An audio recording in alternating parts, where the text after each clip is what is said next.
Estamos de regresso e agora com a análise do Afonso Moura. Afonso, boa noite e bem-vindo. Bom, já é terça-feira, já passa da meia-noite e podemos já falar daquilo que poderá ser a Cimeira da NATO, que decorre esta terça-feira, arranca esta terça-feira em Ankara, na Turquia, e onde também Luís Montenegro e Donald Trump vão marcar presença.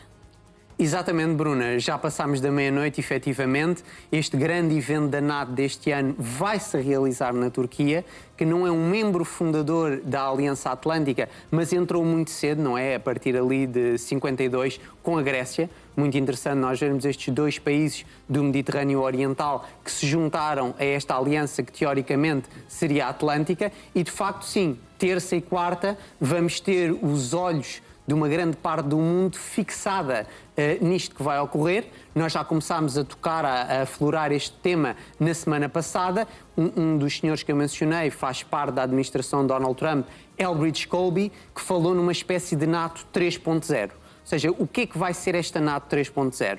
Na ideia de Colby, vai ser uma NATO que vai olhar para o futuro e não só para o presente. E há esta ideia, Bruna, que a Europa tem de facto de fazer mais. Agora, aquilo... Portanto, achas que esta cimeira será decisiva em relação ao futuro da Aliança? Creio que chamar-lhe decisiva se calhar é um pouco excessivo, mas será importante. Ou seja, estas cimeiras são sempre importantes. Nós sabemos que Donald Trump, que é um homem que aposta muito na bilateralidade, veio colocar alguns problemas à NATO, não é? Que é uma instituição que acaba por ser multilateral, e a partir daí Donald Trump foi em alguma medida, não é? Ele recebeu, como nós sabemos, Rutte na Casa Branca, e eles chegaram a falar, bem, eu vou participar neste evento por causa de Erdogan, não é? Trump disse que Erdogan, em alguma medida, ele tinha uma boa relação com o líder turco e era por causa disso. E Rutte tentou logo apanhar, não, mas se eu te pedisse para participar, se tu tinhas participado na mesma, e Donald Trump riu-se e tal, não é? Naquele tipo de género que já nos habituou. Nós sabemos que a NATO, Bruna, está aqui face a um problema, que é o problema da Europa, não é? Nós muitas vezes esquecemos disto. Quando os chineses, os indianos, os norte-americanos falam da Europa, eles sabem que estão a falar de uma coisa que não é unificada, não é? Normalmente estão a referir-se à União Europeia. A União Europeia supostamente é constituída de diferentes Estados soberanos e há Estados que aparentemente cumprem aquilo que Donald Trump, e nós sabemos que ele já no passado fez uma grande pressão para os tais 5%, não é? Do investimento extra, que seria não só no material bélico, mas também em material logístico ou institucional para fazer aqui este 5%. Nós sabemos que a Polónia é um aliado importante no flanco leste, não é? Tendo em conta a Rússia para a América e para Donald Trump, e a Polónia supostamente está a cumprir os requisitos. Depois sabemos que há países, como o nosso, ou como a Espanha, que ainda nesse sentido está pior de Portugal, que não têm o tipo de investimento que Donald Trump gostaria. E lá está, nós temos aqui uma cisão entre a América e a Europa, em que a América, em grande medida, quer vender cada vez mais armas. Quando nós dizemos, bem, mas a Europa tem que conseguir ter um pilar da NATO próprio, bem, aí muitas empresas europeias e muitos líderes europeus, não é? Podemos pensar em líderes italianos, franceses, alemães, tendem sempre, bem, nós precisamos de investimento nestas empresas de defesa dos nossos países europeus. Ora, não é aquilo que Donald Trump quer, e se nós quisermos alargar para não falarmos só de Donald Trump, não é aquilo que a América quer. A América quer que estes países europeus continuem essencialmente a comprar armas que vêm das grandes empresas bélicas norte-americanas, que é para o dinheiro continuar a entrar nos Estados Unidos da América. E por isso mesmo temos agora aqui uma espécie de afastamento e temos que ver até que ponto é que este evento, de facto, na Turquia, vai criar uma ponte ou vai queimar já mais pontes. Nós não o sabemos. E esta cimeira acontece um dia depois de mais um grande ataque maciço por parte da Rússia à Ucrânia, e Zelensky já veio dizer e pedir apoio firme dos aliados europeus, e esta cimeira será também importante nesse sentido. Exatamente, Bruna. Nós temos sempre que nos recordar que quando Joe Biden estava na Casa Branca e não Donald Trump, ouvimos muito aquela ideia que a Ucrânia, independentemente de tudo o que acontecesse, iria juntar-se à NATO. Pois eu disse naquela altura que se calhar estavam a fazer promessas à Ucrânia que depois não poderiam cumprir. Na altura, depois, nós tivemos a eleição em grande medida e Donald Trump, em alguma medida, foi eleito, não é? Nós temos sempre que nos recordar que Zelensky fez, em grande medida, campanha pelo candidato democrata, por Kamala Harris, que as pessoas também discordam disso, que dizem, bem, ele não fez campanha. É falso, ele fez campanha contra Donald Trump e, por isso mesmo, isto é uma questão espinhosa. Nós estamos a ver agora aqui imagens neste momento. Isto foi um golpe russo, de facto, na capital ucraniana, na cidade de Kiev. E como nós podemos constatar, Bruna, isto de facto não foi uma zona residencial. Lá está. Vemos aqui os projéteis todos a voar. Os russos aqui atingiram, os russos aqui atingiram aquilo que muito provavelmente era uma espécie de fábrica de mísseis ou algum lugar em Kiev, não é? Na capital ucraniana. Lá está. Temos aqui a explosão, temos o impacto russo e depois temos impactos posteriores que nos demonstram de facto que aquilo que foi atingido aqui não foi um prédio residencial e isto de facto é algo problemático. Nós temos também outra imagem, que é uma imagem que nos demonstra em alguma medida um sistema aéreo ucraniano, não é? Que em alguma medida tenta paliar um ataque russo, mas nós vemos o míssil está a subir, lá está, e agora está a descer.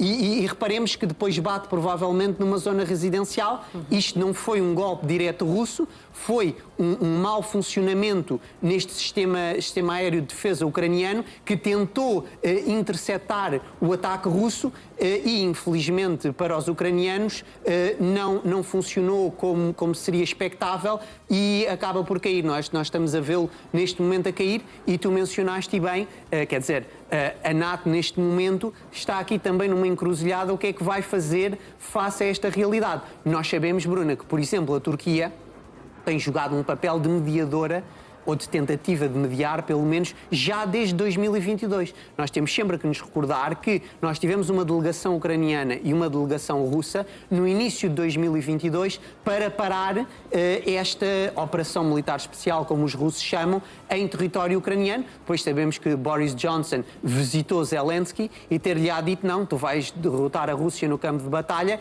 e aqui é o problema da Turquia como membro NATO. A Turquia é um membro NATO, mas muitas vezes eu tento incidir nisso, Bruna. Cada Estado que é membro da NATO vê a NATO de maneira diferente. A Turquia vê a NATO muito diferentemente do Reino Unido, por exemplo. Falávamos destes ataques que aconteceram depois de uma questão curiosa, precisamente do telefonema entre Donald Trump e Putin, que estiveram ao telefone durante 90 minutos, mas o certo é que depois dessa conversa houve este ataque maciço por parte da Rússia. Exatamente, Bruna, e isso não deveria surpreender ninguém. Eu não creio que seja por Donald Trump ser um asset da Federação Russa ou em alguma medida estar comprometido, não é? Os russos teriam um compromisso de Donald Trump. Não é impossível. No entanto, parece-me que Donald Trump não mentiu aos eleitores. Ele foi bastante claro e disse que queria que a América se focalizasse noutros pontos do globo e não queria investir tanto como Joe Biden o estava a fazer na Ucrânia. Também é importante nós relembrarmos que se a ajuda oficial norte-americana baixou, ela não desapareceu, não é? Porque nós muitas vezes aqui na Europa romano-germânica temos esta ideia que a ajuda de Donald Trump à Ucrânia teria sumido magicamente. Isso é falso. Ela continuou a existir por canais próprios, por exemplo, os da NATO, Bruna. E sabemos que os britânicos jogam um papel fundamental e aqueles republicanos que são contra Donald Trump continuam também com esta linha aberta. Ou seja, nós tivemos aqui, estamos a ver agora nas imagens, tanto o presidente da Federação Russa como o presidente dos Estados Unidos da América, que falaram.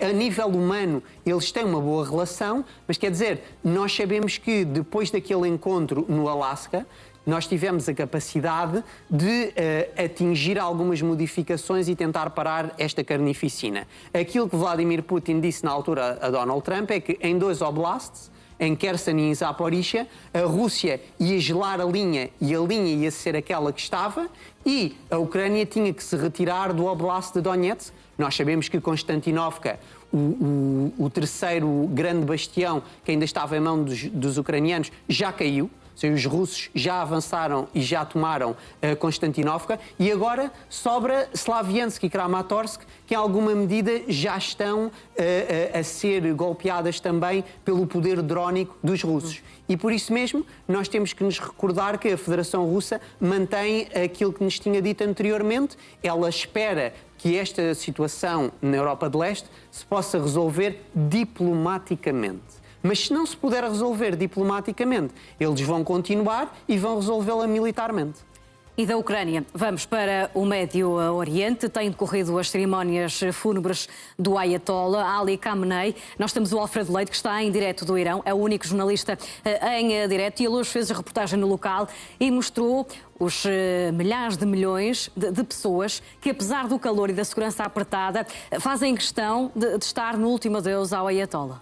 Exatamente, Bruna, e de facto, quando nós vemos aquelas imagens, vemos que o regime tem muita gente que o contesta, não é? Mesmo internamente, não só externamente, mas também tem muita gente que o apoia. Eu acho que é sempre importante nós relembrarmos que está Ayatollah, não é? Khamenei, como o anterior Khomeini, antes de serem clérigos em alguma medida, Bruna, eles são guerreiros.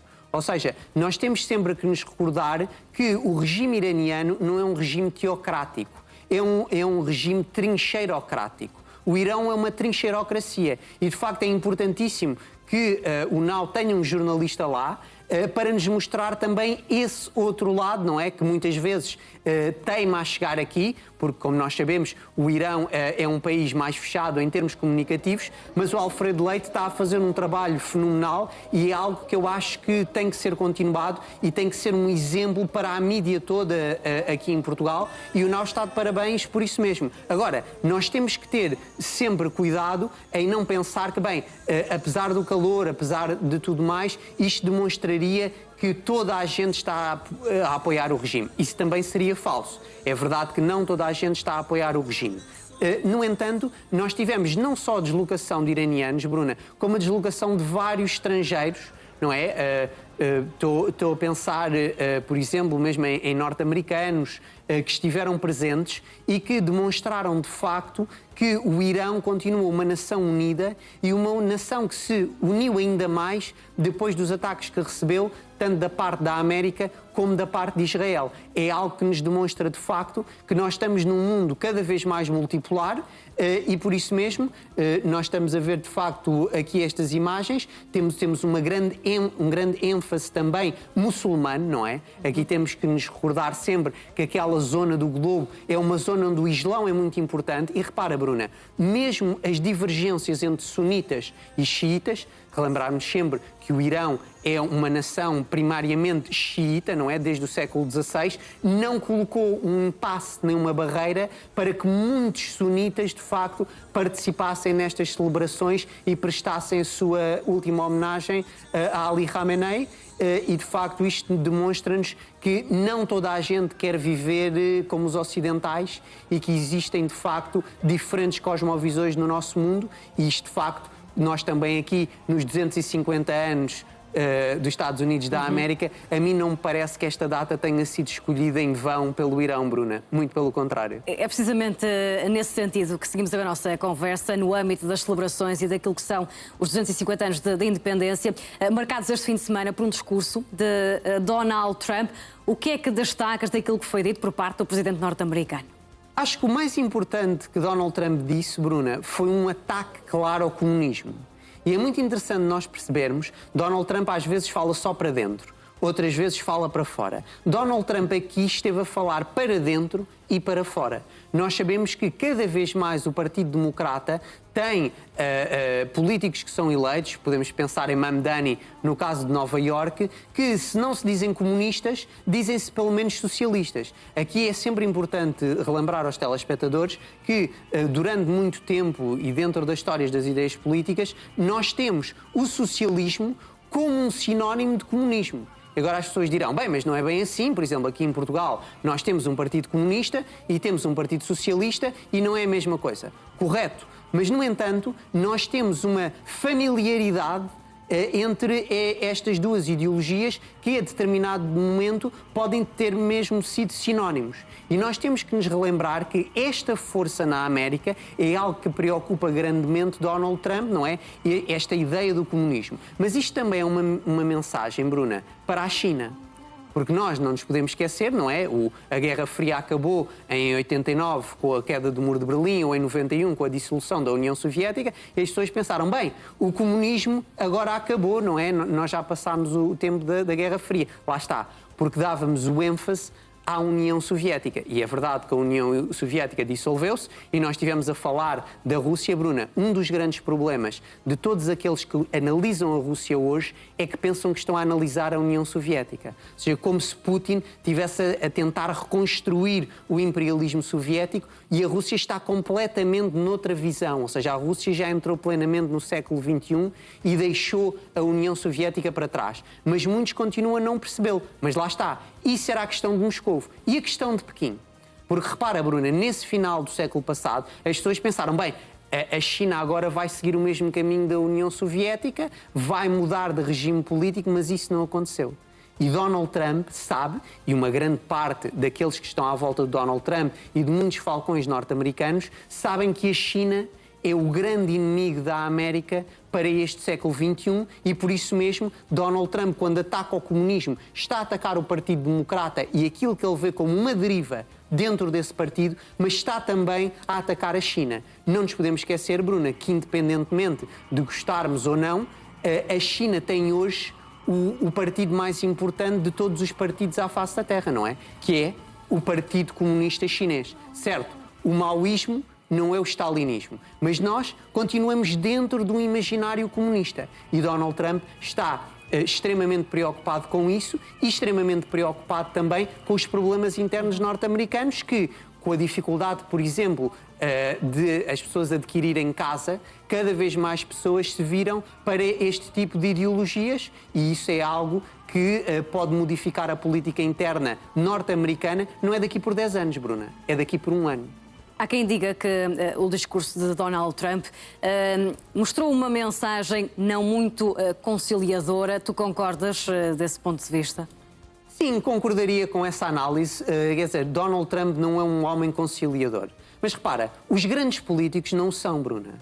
Se nós pensarmos noutro americano, Barack Obama, que foi endeusado aqui na Europa em grande medida, Donald Trump é tão cortante, é tão asfixiante como Barack Obama, é tão homem que traz a divisão como Barack Obama. Claro, não é a ideia que nós temos aqui, mas se nós falarmos com muitos americanos, desde as presidências Obama, nós tivemos um golfo que se foi aumentando dentro da política norte-americana. Se pensarmos mesmo para lá da nação americana, por exemplo, em França, o general de Gaulle, que hoje em dia foi também dito, não, foi um grande político, etc. Na altura, o general de Gaulle, Bruna, era comparado a Franco e a Salazar e diziam que ele era fascista. Ou seja, nós temos sempre que recolocar Donald Trump num contexto histórico. Outro homem que Donald Trump, em alguma medida, segue e que o inspirou foi o presidente Ronald Reagan. E nós lembramos do que é que diziam de Ronald Reagan no passado, Bruna.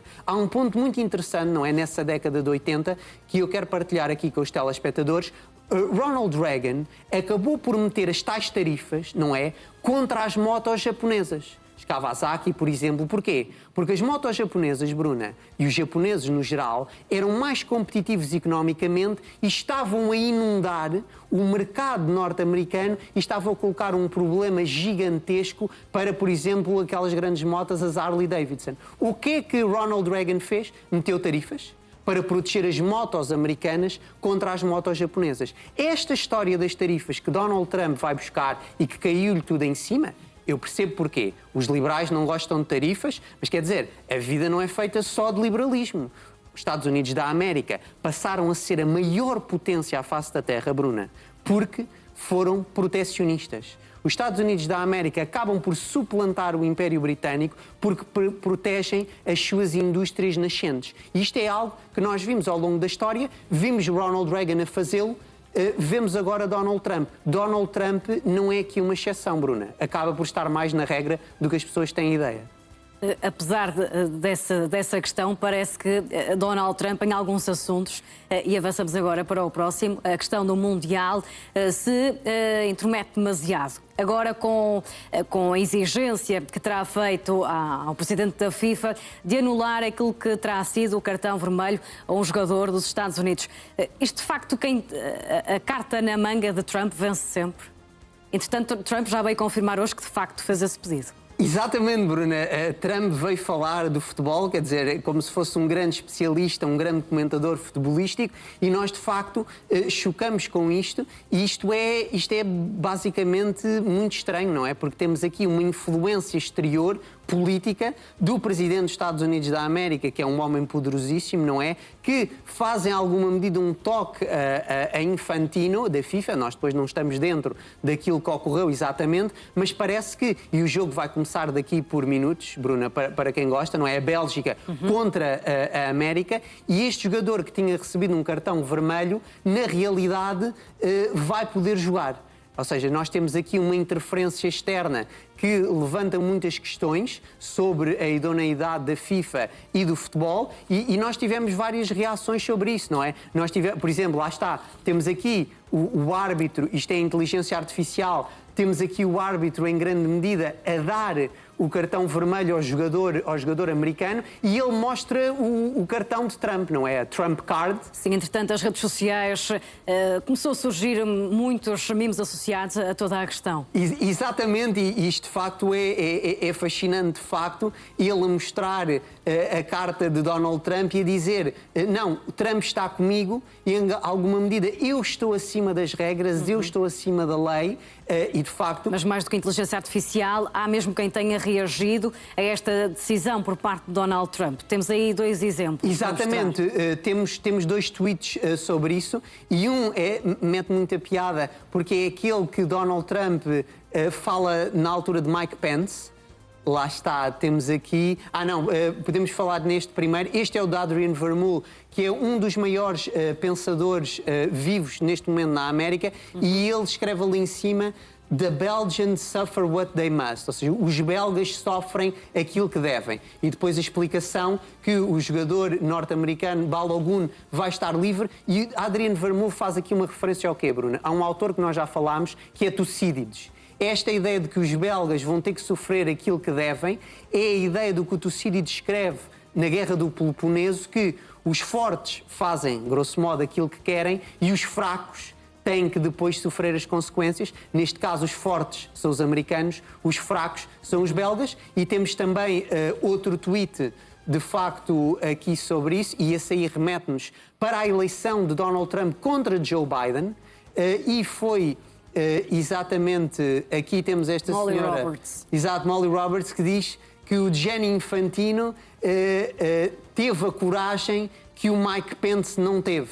Isto aqui foi uma piada porque na altura dizia-se, ou seja, Mike Pence tinha sido o primeiro vice-presidente de Donald Trump, agora é J.D. Vance, como sabemos, e Mike Pence, em alguma medida, quando Trump começou a dizer bem, a eleição não correu bem, houve uma espécie de marosca, Mike Pence comportou-se constitucionalmente e não seguiu Donald Trump. Então, na altura, dizia-se muito, não, o Donald Trump ainda pode ganhar se Mike Pence tiver a coragem, e agora temos aqui o trocadilho, não é? Estamos a ver Infantino aqui na imagem, e essa tal senhora estava a dizer, bem, o Infantino teve a tal coragem de seguir Trump que Mike Pence não teve. É de facto algo que nos demonstra que o futebol é um jogo que move muito dinheiro, e nós temos cada vez mais influências sombrias que acabam por deturpar a pureza do desporto rei. Vamos avançar para aquilo que é o nosso último tema e falar aqui, no fundo, de um desenho animado muito conhecido do universo infantil, a Masha e o Urso, mas numa perspectiva geopolítica. Portanto, aquilo que se fala é que o Reino Unido, alegadamente, estará a investigar aquilo que se passa com os desenhos animados por achar que é propaganda russa. Exatamente, temos aqui esta menina e o urso, não é? Que é um cartoon, um desenho animado russo bastante conhecido, que dá, em alguma medida, no Reino Unido e em algumas plataformas de streaming, e a menina basicamente está a dizer: bem, nós não somos propaganda russa, isto foram os russos que criaram, e depois cai o pano de fundo e aparece Putin lá atrás no Kremlin, não é? A fingir que de facto, afinal, são propaganda russa. Isto de facto é muito perturbante, Bruna, e nós tivemos até um tweet de um homem próximo de Vladimir Putin, que está a trabalhar com a aproximação com os americanos mesmo na questão negocial, não é, Dmitry? E ele de facto diz: bem, o Reino Unido tem estes gangues de violadores de homens extra-europeus e aquilo que os parlamentares estão preocupados em combater é um desenho animado russo. Ou seja, nós de facto, Bruna, entramos aqui na Europa romano-germânica numa russofobia que é completamente incompreensível, e temos de facto os políticos interessados a perseguir um desenho animado em vez de perseguirem homens adultos e criminosos que arruinaram a vida de muitas crianças no Reino Unido, e infelizmente isso não acontece só na Grã-Bretanha, Bruna, acontece noutros pontos da Europa continental, e de facto os políticos deviam fazer um bocado de soul searching e tentar perceber de facto que cada vez mais nós estamos a criar um fosso entre os governantes e os governados, e isso é algo que não augura um futuro risonho. Afonso Moura, está feita a análise. Amanhã cá estaremos à mesma hora, sobretudo para analisar aquilo que foi a Cimeira da NATO em Ankara, na Turquia. Boa Até noite. amanhã.